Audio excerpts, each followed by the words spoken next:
Et si les physiques masculins les plus spectaculaires de l'histoire d'Hollywood n'avaient pas été construits dans des salles de sport climatisées, mais dans des mines de charbon et des chapiteaux de cirque?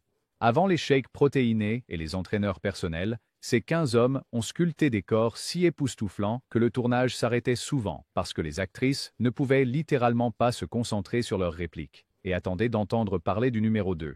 Les réalisateurs devaient retourner des scènes entières parce que les co-stars féminines oubliaient sans cesse leur dialogue. Numéro 15. Robert Taylor. Robert Taylor n'était pas juste un joli visage avec ce profil de pièce de monnaie. Ce que les dirigeants de studio ne vous ont jamais dit?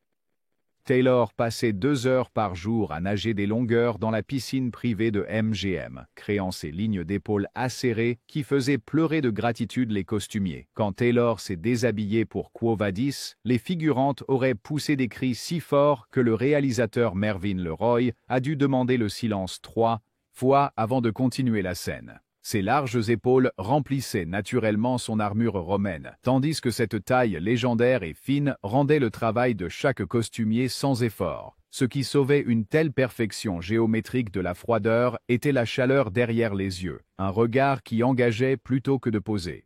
Un éminent chroniqueur d'Hollywood a écrit « Taylor ne se contente pas de porter un uniforme. Il l'habite avec une autorité physique qui fait paraître les hommes moins doués comme s'ils jouaient à se déguiser. » Taylor a maintenu sa forme physique grâce à un régime brutal de natation, d'équitation et de gymnastique inspiré par l'armée. Pas étonnant qu'il se déplaçait avec une telle grâce confiante dans Waterloo Bridge et Ivanhoe.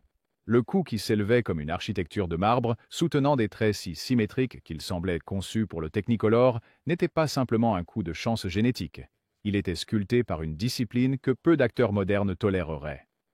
Numéro 14. Kirk Douglas. Kirk Douglas a concentré plus de puissance brute dans son 1,75 m que des hommes de 15 cm de plus. Le fils de chiffonnier immigré a construit son physique légendaire grâce à la lutte universitaire à St. Université Lawrence et n'a jamais cessé de s'entraîner. Lorsque Douglas a incarné Spartacus, ses scènes de combat n'étaient pas seulement de la comédie, c'étaient des démonstrations de véritables compétences en combat. Le réalisateur Stanley Kubrick a un jour admis: nous avons dû dire à Kirk de retenir ses coups parce qu'il blessait réellement les cascadeurs. Ses muscles dorsaux ondulants qui dominaient les scènes d'entraînement des gladiateurs. Gagnés grâce à des centaines de tractions que Douglas effectuait quotidiennement, même dans la cinquantaine. La carrure compacte de Douglas correspondait parfaitement à ses rôles.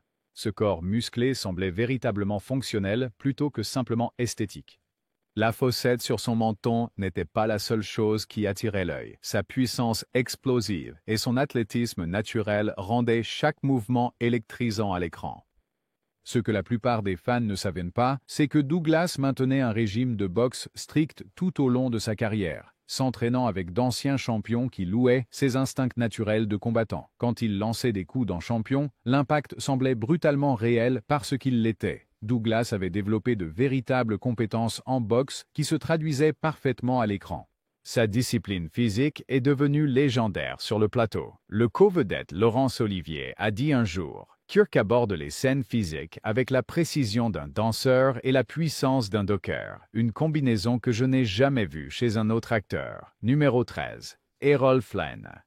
Errol Flynn ne se contentait pas de jouer les aventuriers. Il vivait de manière plus sauvage que n'importe quel personnage qu'il incarnait. Ses yeux vert mer et cette silhouette athlétique et élancée qui électrisait Captain Blood et les aventures de Robin des Bois provenaient de véritables exploits en plein air qui épuiseraient les acteurs modernes. Flynn était un véritable athlète dont le passé de boxeur lui donnait les réflexes rapides qui rendirent ses combats à l'épée légendaire et sans effort. Saviez-vous qu'il réalisait presque toutes ses cascades lui-même? Quand vous voyez Flynn se balancer sur des cordes ou sauter par-dessus les remparts d'un château, vous assistiez à une véritable prouesse physique, pas à des astuces de caméra. Ses avant-bras musclés et ses mollets élastiques n'étaient pas des effets spéciaux, mais les outils du métier de Flynn. Le réalisateur Michael Curtiz aurait crié pendant le tournage de The Seahawk: « Ralentis, Errol.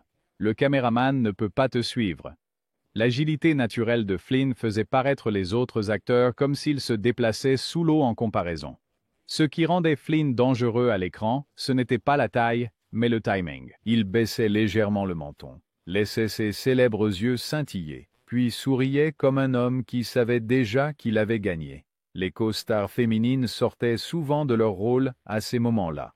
Olivia, de Havilland a avoué une fois, quand Errol posait ses yeux sur vous et fléchissait ses avant-bras, se souvenir des dialogues devenait presque impossible. La grâce cinétique de Flynn avait un prix.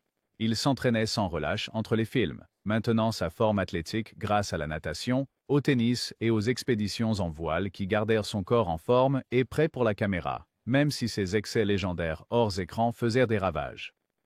Numéro 12. Johnny Weissmuller. Johnny Weissmuller ne jouait pas seulement Tarzan, il était littéralement le plus grand nageur de tous les temps, mesurant 1,90 m et pesant 86 kg de perfection aquatique. Ce quintuple médaillé d'or olympique n'a jamais perdu une seule course de toute sa carrière compétitive.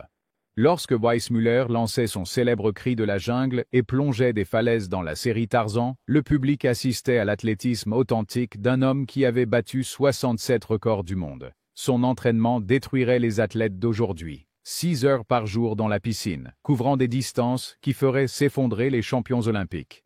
La natation a créé le torse en V emblématique de Weissmuller, des épaules larges se rétrécissant jusqu'à une taille étroite, les proportions exactes que l'on attendrait d'un homme vivant dans les arbres. Les dirigeants de MGM auraient été stupéfaits lorsqu'il a enlevé sa chemise pour les essais caméra. Un mémo du studio disait « Pas besoin de maquillage ou de trucage d'éclairage ». Il suffit de pointer la caméra et de remercier Dieu. La capacité pulmonaire de Weissmuller est devenue légendaire sur le plateau. Il pouvait rester sous l'eau pendant plusieurs minutes, permettant des séquences de natation prolongées que d'autres acteurs ne pouvaient pas tenter. Le réalisateur W.S. Van Dyke a noté « Johnny ne joue pas le rôle de Tarzan, il est simplement le spécimen physique parfait que le rôle exige. Ce qui est remarquable avec le physique de Weissmuller, c'est qu'il a été entièrement construit par la natation.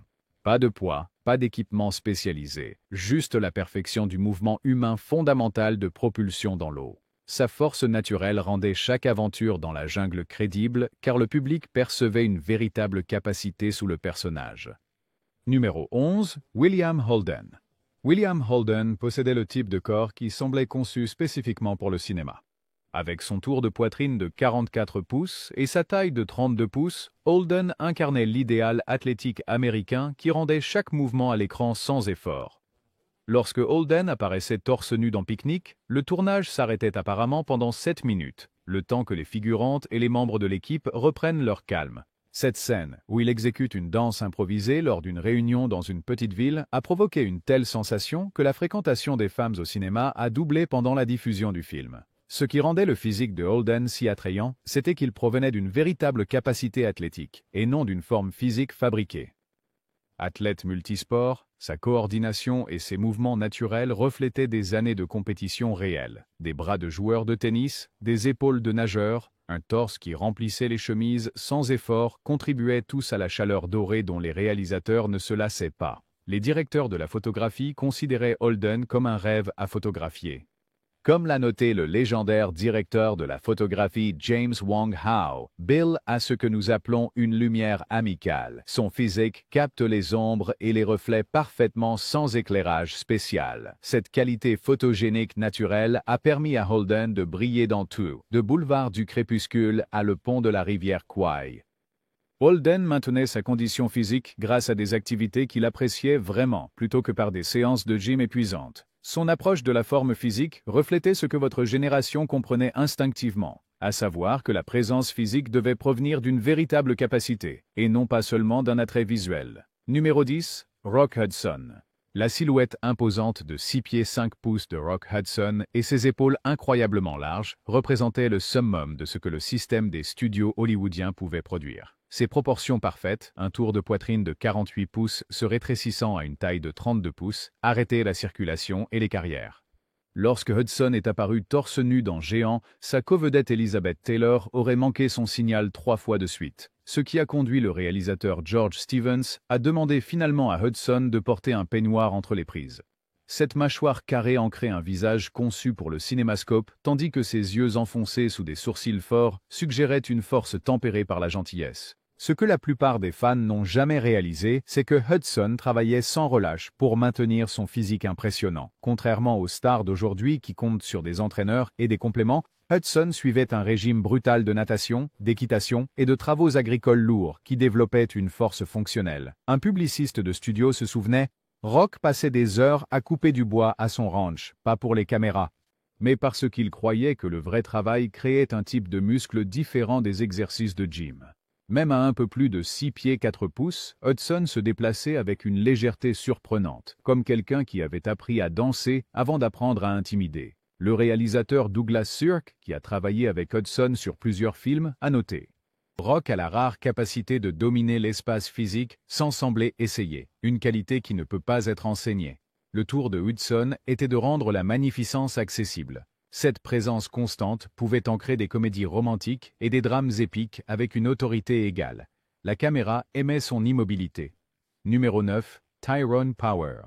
Tyrone Power possédait des proportions si mathématiquement parfaites qu'elles semblaient irréelles. Ce front net, ses sourcils parfaitement équilibrés, ses yeux brillants et stables qui ne se pressaient ni ne paniquaient jamais, le tout sur un physique qui pouvait vendre des billets de cinéma rien qu'avec des photos de lobby card.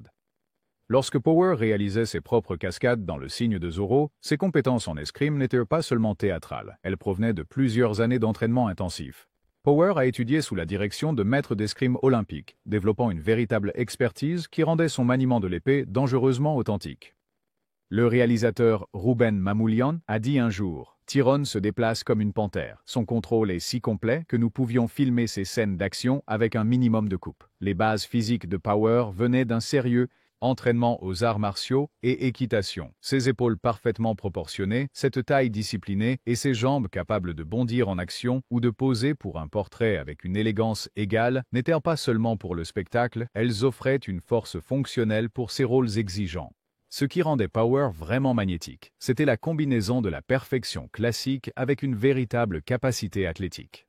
Pendant le tournage de Blood and Sand, sa co-vedette Rita Hayworth a remarqué célèbrement: quand Tyrone entre sur un plateau, la température monte de 10 degrés.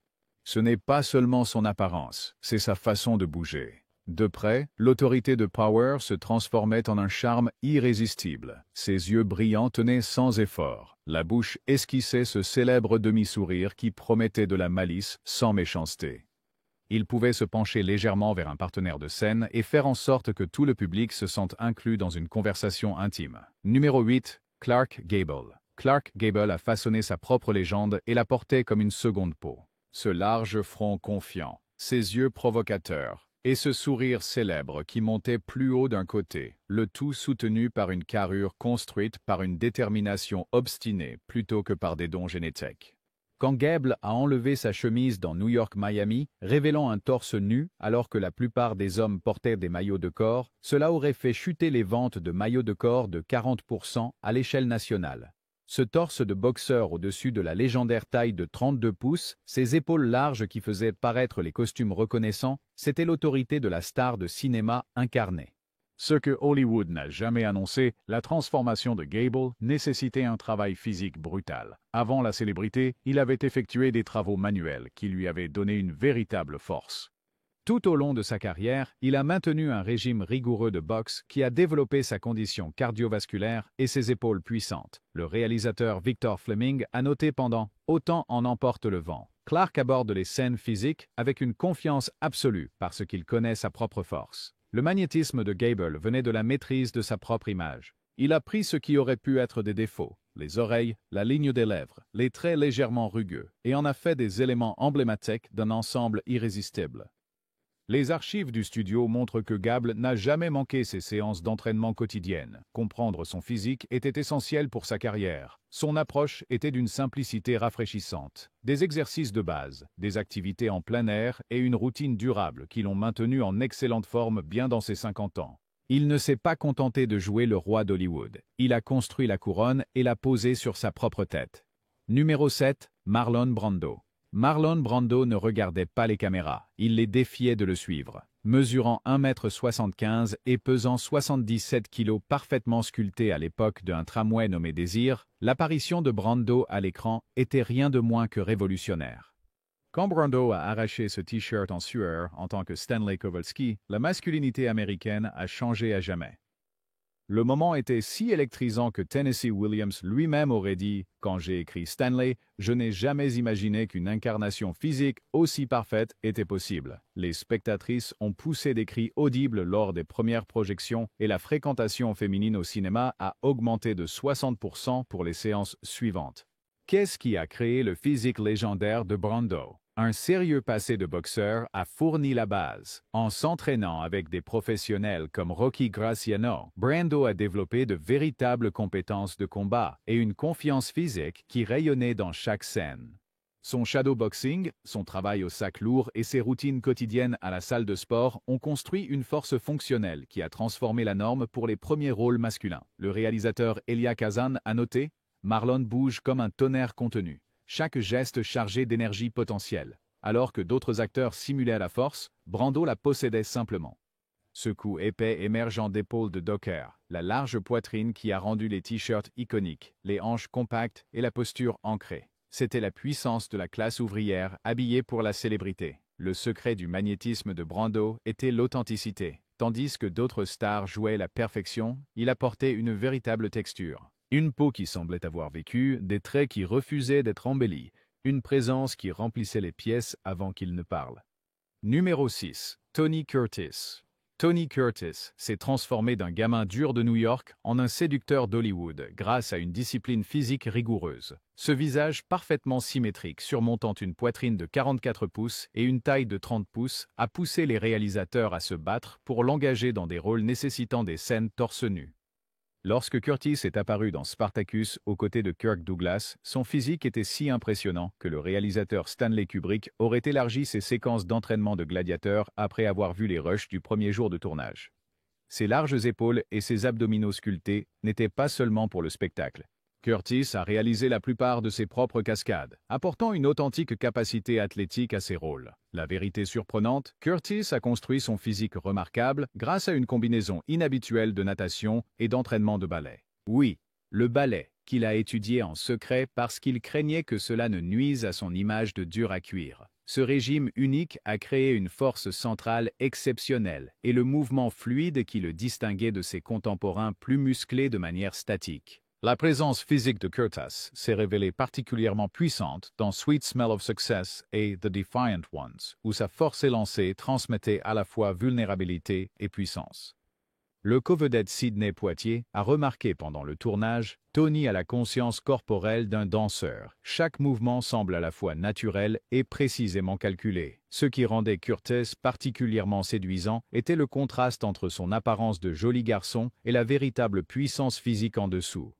Le directeur de la photographie Russell Metty a noté « Curtis a le visage d'une belle femme mais se déplace avec la grâce dangereuse d'un combattant de rue. C'est une combinaison que la caméra adore absolument. » Numéro 5. Paul Newman. Le corps de Paul Newman dégageait sa propre chaleur à l'écran. Ses yeux bleus légendaires pouvaient attirer l'attention, mais les réalisateurs savaient que sa silhouette parfaitement construite d'1,78 m était tout aussi responsable de son attrait magnétique. Lorsque Newman est apparu au bord de la piscine dans The Long Hot Summer, la température sur le plateau aurait tellement augmenté que le réalisateur Martin Ritt a ordonné des ventilateurs supplémentaires pour les membres féminins de l'équipe. Cette carrure d'athlète, épaules larges, taille fine, membres parfaitement proportionnés, provenait du véritable passé sportif de Newman et de son engagement à vie envers la forme physique. La vérité derrière la présence physique de Newman, il a maintenu un régime d'entraînement de boxeur tout au long de sa carrière. Un entraînement quotidien sur route, des exercices avec le punching ball et des exercices de base ont créé une force fonctionnelle qui se traduisait parfaitement par des mouvements à l'écran. Pendant le tournage de Luc la main froide, Newman a réalisé presque toutes ses propres cascades physiques, y compris les célèbres scènes de combat qui mettaient en valeur sa capacité athlétique naturelle. Ce qui distinguait le physique de Newman, c'était son amélioration avec l'âge.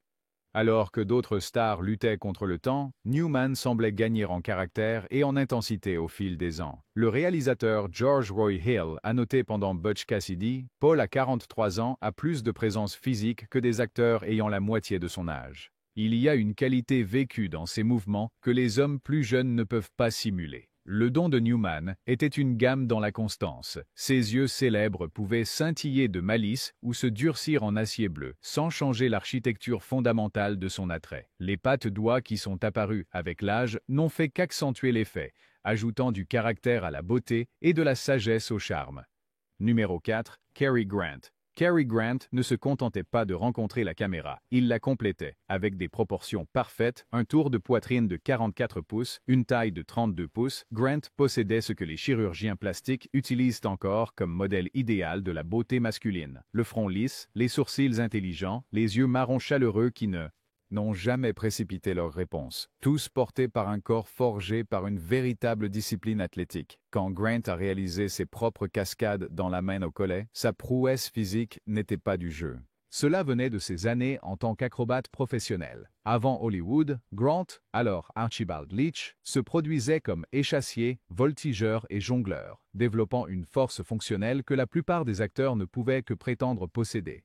Ce que le public n'a jamais réalisé, c'est que Grant a maintenu une routine de fitness extraordinairement rigoureuse tout au long de sa carrière. Des décennies avant que cela ne devienne à la mode, il suivait un régime strict, pratiquait le yoga quotidiennement et maintenait son entraînement acrobatique jusque dans la cinquantaine. Le réalisateur Alfred Hitchcock a un jour remarqué « Carrie à 54 ans se déplace avec plus de grâce et d'autorité que la plupart des hommes à leur apogée physique. » Le véritable génie de Grant était le mouvement. Des années d'entraînement acrobatique lui ont appris à glisser plutôt qu'à marcher, à rendre chaque geste à la fois spontané et inévitable. Il pouvait pivoter sur un pied et transformer une entrée en ponctuation, se pencher vers un partenaire et faire en sorte que l'intimité remplisse l'écran. Dans une industrie fondée sur l'illusion, Grant a accompli quelque chose d'impossible. Il a rendu la perfection naturelle. Comme l'a noté le réalisateur Howard Hawks, la plupart des acteurs travaillent pour bien paraître à l'écran. Carrie n'a pas besoin d'essayer, il est simplement lui-même, et la caméra l'adore pour cela. Numéro 3, Steve Reeves. Steve Reeves, mesurant 1,85 m et pesant 98 kg, possédait ce que les experts en musculation considèrent comme le physique masculin le plus parfait jamais développé. Ses mensurations, biceps de 18 pouces et un quart, poitrine de 52 pouces, taille de 29 pouces, créaient des proportions si idéales qu'elles semblaient sculptées dans le marbre. Lorsque Reeves est apparu pour la première fois en tant qu'Hercule, le public italien se serait levé et aurait applaudi son physique avant qu'il ne prononce une seule ligne. Les théâtres européens affichaient complet des semaines à l'avance uniquement sur la base des affiches montrant Reeves en costume. Ces proportions de statue grecque classique ont lancé tout un genre d'épopées de capes et d'épées qui ont dominé les box-office internationaux pendant des années. La vérité étonnante, Reeves a construit son physique légendaire entièrement naturellement. Monsieur America 1947, Monsieur Monde 1948, Monsieur Univers 1950, tous obtenus sans l'aide chimique qui est devenue courante plus tard dans le culturisme. Ces méthodes d'entraînement reflétaient une approche plus pure d'autrefois. 3 entraînements complets par semaine, exercice de base avec une forme parfaite, attente patiente pour un développement naturel. Alors que les culturistes modernes s'entraînent quotidiennement avec des routines complexes, Reeves a construit son physique emblématique avec seulement 3 séances par semaine. Sa nutrition était tout aussi simple, de la vraie nourriture, des repas équilibrés, et son célèbre boisson énergétique du matin à base de lait, de miel et de poudre de protéines qu'il mélangeait lui-même. Pas de suppléments exotiques, juste une alimentation sensée qui serait reconnaissable par la grand-mère de n'importe qui. Quand Hollywood a choisi Reeves pour incarner Hercule, ils ont trouvé non seulement un acteur, mais un symbole de force naturelle et de masculinité durable. Comme l'a noté le champion de bodybuilding Reg Park, Steve n'avait pas seulement l'air fort. Il était fort d'une manière qui pouvait fonctionner en dehors d'un gymnase. Numéro 2, Sean Connery. Sean Connery s'est transformé d'ouvrier écossais inconnu en superstar international grâce à une détermination physique pure. À son apogée, 6 pieds 2 pouces et 200 livres de muscles authentiques, les mensurations de Connery ressemblaient à un rêve de culturiste. Poitrine de 48 pouces, cuisses de 24 pouces, bras de 15 pouces et un quart. Quand Connery a enlevé sa chemise dans Dr. No, créant la scène de plage emblématique qui a introduit James Bond, le réalisateur Terence Young aurait dû refaire la prise 3 fois parce que les figurantes continuaient à regarder directement Connery au lieu de faire semblant de ne pas le remarquer. Cette scène a à elle seule établi la norme physique pour chaque héros d'action qui a suivi. Le secret derrière la transformation de Connery, avant de devenir acteur, il a participé au concours Mr. Universe de 1953. Bien qu'il n'ait pas été parmi les 6 premiers, son physique aux proportions classiques a attiré l'attention de ses concurrents qui ont mentionné des auditions de théâtre. Pendant 2 ans, Connery s'est entraîné sous la direction de l'ancien instructeur de l'armée britannique Ellington. Pas d'équipement sophistiqué, pas de suppléments, juste des haltères de base et une discipline militaire. Ce qui rendait le physique de Connery particulièrement efficace à l'écran, c'était sa qualité fonctionnelle. Les scènes de combat de Bond semblaient convaincantes parce que Connery possédait une véritable force et une aptitude athlétique. Le coordinateur des cascades Bob Simmons a dit pendant « Bon baiser de Russie ». Sean bouge comme un comme un chat. Il y a une véritable puissance derrière ces mouvements qui ne peut pas être enseignée. Les origines écossaises de Connery lui ont donné une éthique de travail qui a transformé son corps par une discipline pure. Comme il l'a dit une fois dans une rare interview sur son entraînement physique, il n'y a pas de raccourci. Soit vous faites le travail, soit vous ne méritez pas les résultats. Numéro 1, Burt Lancaster. L'incroyable physique de 1,85 m de Burt Lancaster provenait du parcours athlétique le plus exigeant de l'histoire d'Hollywood. Avant de devenir acteur, Lancaster était un véritable acrobate de cirque dont les cascades défiant la mort nécessitaient une force, une coordination et un courage que peu d'hommes pouvaient imaginer, encore moins réaliser. Lorsque Lancaster a joué sa célèbre scène de plage dans Tant qu'il y aura des hommes, son physique était si impressionnant que sa co-star Deborah Kerr aurait oublié ses répliques à plusieurs reprises, obligeant à refaire plusieurs prises. Le réalisateur Fred Zinnemann a finalement demandé à Lancaster de se calmer un peu parce qu'il était trop distrayant pour le casting et l'équipe. La vérité extraordinaire, la force de Lancaster n'était pas fabriquée, c'était une nécessité professionnelle. Avec son partenaire, Nick Cravath, il a passé des années à exécuter des numéros de cirque qui exigeaient un timing parfait et une puissance incroyable du haut du corps. Soutenir le poids total d'un partenaire, exécuter des flips précis, maintenir une condition physique optimale, ce n'étaient pas des astuces de caméra, mais des compétences de survie de sa carrière avant Hollywood. Ces spectaculaires balancements de cordes et séquences acrobatiques dans le corsaire rouge n'étaient pas des cascades chorégraphiées, c'étaient de véritables démonstrations d'athlétisme de niveau cirque. Lancaster pouvait réellement exécuter tout ce que ses personnages faisaient à l'écran. Comme l'a noté le réalisateur Robert Siodmak pendant The Killers, Burt n'a pas besoin de prétendre être physiquement imposant. Il l'est tout simplement. Le passé de Lancaster dans le cirque lui a donné une confiance physique authentique qui rendait chaque scène magnétique. Lorsqu'il sautait d'un décor à l'autre ou participait à des chorégraphies de combat, son entraînement lui donnait une capacité authentique qui ne pouvait pas être simulée. Comme l'a admis un jour son costard Kirk Douglas, Burt nous faisait tous paraître comme si nous bougions au ralenti. Sa précision physique était presque injuste. En fin de compte, ce qui rendait ces 15 hommes inoubliables n'était pas une perfection artificielle. C'était une puissance authentique forgée par une véritable expérience. Pas de shake protéiné, pas d'entraîneur personnel, juste des mines de charbon et des chapiteaux de cirque, des piscines olympiques et des rings de boxe qui ont sculpté des corps que les CGI modernes essaient encore de recréer. Lequel de ces titans de l'âge d'or ferait partie de votre top 3 personnel? Déposez votre classement dans les commentaires ci-dessous et dites-nous qui nous avons injustement oublié dans la liste. Après tout, à une époque de fitness filtrée sur Instagram, ne désirons-nous pas tous secrètement la force brute et authentique que ces hommes apportaient à l'écran?